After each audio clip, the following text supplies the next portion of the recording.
Les stewards et les hôtesses de l'air sont formés pour remarquer certaines choses assez importantes au sujet de chaque passager, une fois qu'ils montent à bord de l'avion. Vous êtes curieux de savoir lesquels? Tout d'abord, ils accordent une importance primordiale à la sécurité. Donc, si vous respectez les règles et prêtez bien attention à la démonstration de sécurité, vous êtes déjà bien parti avec eux. Mais ne vous inquiétez pas.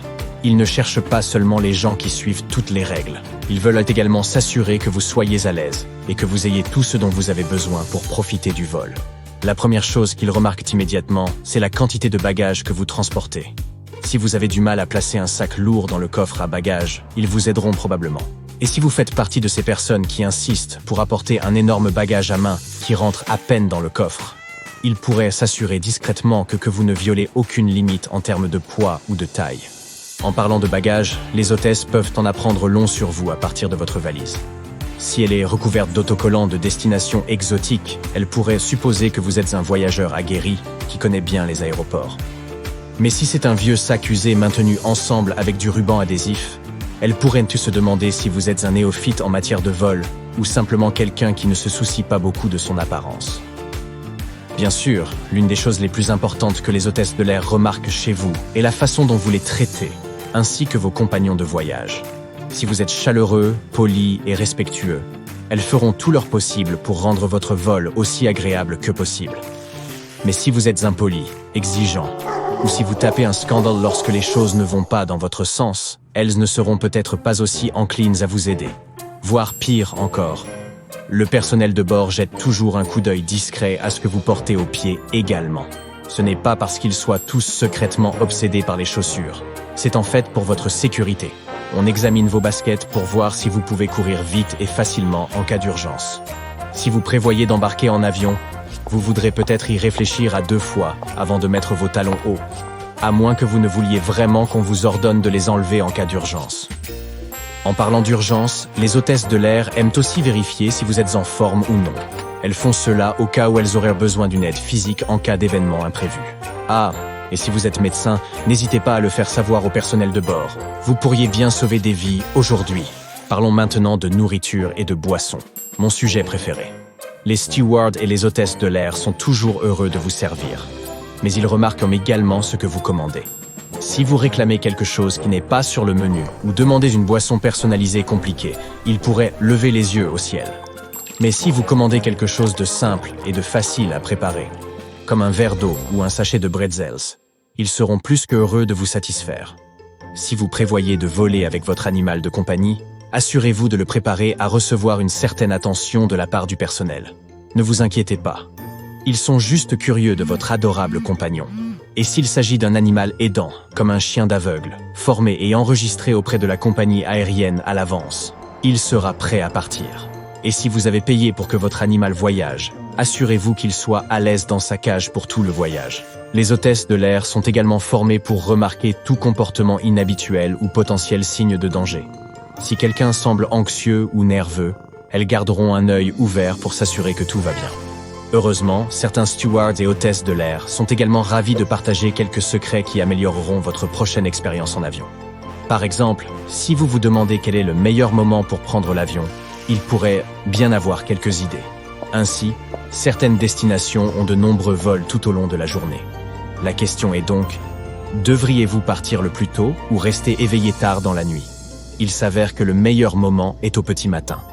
Mais chut, ne le dites à personne ou il pourrait rafler tous ces vols matinaux. Le raisonnement est assez solide, cependant.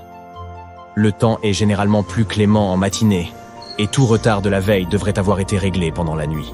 Maintenant, en ce qui concerne les voyages pendant les vacances, voici un autre conseil. Si vous pouvez le faire, donnez-vous un peu de marge de manœuvre. Par exemple, essayez de prendre l'avion un jour avant le début des vacances de Noël, au lieu du 24 décembre au soir. De cette façon, vous serez plus à même de vous adapter et, espérons-le, éviterez tout stress de dernière minute à l'aéroport. Que pouvez-vous faire en cas de retard, vous demandez-vous peut-être? Eh bien, cela peut hélas se produire à tout moment. Et il n'y a pas grand-chose qu'un steward ou une hôtesse de l'air puisse faire à ce sujet. Mais ne vous inquiétez pas, le personnel de bord et les passagers sont dans la même galère. De plus, ne vous fiez pas aux rumeurs. Les hôtesses de l'air ne vous cacheront aucune information. Il n'y a aucun intérêt à cela. Si vous êtes coincé sur un vol retardataire, n'hésitez pas à demander à l'équipe toutes les informations dont vous avez besoin. Et soyez assurés qu'ils feront de leur mieux pour vous obtenir le prochain vol disponible au plus vite. Et quid du décalage horaire? Il est certain que les hôtesses de l'air connaissent les meilleurs remèdes. Si vous sautez d'un fuseau horaire à un autre, la plupart des hôtesses de l'air recommandent de faire une petite sieste à l'arrivée. Mais ne vous installez pas trop confortablement. Restez éveillé jusqu'à la tombée de la nuit pour aider votre horloge biologique à s'adapter. Après tout, vous ne voulez pas somnoler dès votre arrivée. De plus, si vous ne visitez cette destination que pour une courte période, le personnel de bord recommande de rester sur votre fuseau horaire d'origine. Cela pourrait bien vous épargner la peine de vous ajuster à un autre fuseau horaire pour rien. Et n'oubliez pas de vous hydrater, de grignoter des aliments nourrissants et de faire un peu d'exercice pour maintenir votre corps en pleine forme. Nous avons tous vu dans les films ces scènes où le personnage principal bénéficie d'un surclassement surprise, et ce de façon tout à fait inattendue. Aussi tentant qu'il puisse paraître de se voir octroyer un siège luxueux en plein vol. Cela n'est généralement possible que depuis le sol, à moins que vous ne soyez un sacré vénard. Il y a une liste et une méthode pour déterminer qui sera surclassé. Parfois, les stewards déplacent les passagers pour que des familles puissent s'asseoir ensemble ou pour corriger une erreur dans la distribution des sièges. Mais une fois que l'avion a décollé, il est assez rare de pouvoir bouger. Vous êtes-vous déjà demandé si vous pouviez échanger votre place avec un autre passager pendant le vol? La réponse est oui, c'est tout à fait possible. La plupart des agents de bord l'encouragent, surtout si cela signifie asseoir les familles ensemble. Toutefois, il vaut mieux prévoir tout échange de places avant l'embarquement pour éviter le chaos. De plus, certaines places sont plus recherchées que d'autres, et si des gens ont payé un supplément pour les avoir, il est important de le respecter. Saviez-vous également que les rangées de sortie de secours font parfois vendues comme des places premium? Abordons maintenant une question sérieuse. Les bonnes manières en avion. Alors, qui a droit à l'accoudoir du milieu? C'est un grand débat, mais la plupart des hôtesses de l'air s'accordent à dire que la personne assise dans le siège du milieu mérite de l'avoir. Faisons-leur une petite fleur, ils sont déjà coincés à l'endroit le moins enviable. Maintenant, passons au grand débat sur le store du hublot. Certaines personnes veulent le remonter, d'autres veulent le descendre. Si c'est un vol de nuit, gardez-le fermé. Vous ne voulez pas déranger vos compagnons de voyage avec une lumière inutile. Cependant, si vous survolez l'Himalaya, vous pouvez être certain que les gens voudront jeter un coup d'œil par la fenêtre. Et n'oublions pas que les stores doivent être ouverts à l'arrivée pour des raisons de sécurité. L'équipage doit pouvoir observer l'extérieur en cas d'urgence. Avez-vous déjà été curieux de savoir ce que mangèrent les stewards à bord de l'avion?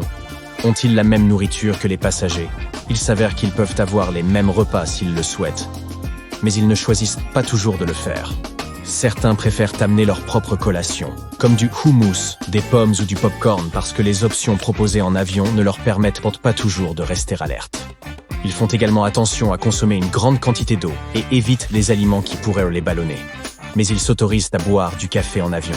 Certains membres du personnel de bord apportent même leur propre repas, en raison de leurs besoins diététiques ou pour égayer un peu les vols en période de vacances. On a déjà vu une passagère offrir une boîte de biscuits de Noël à des hôtesses de l'air. Vous imaginez bien qu'elle a eu droit à une attention toute particulière.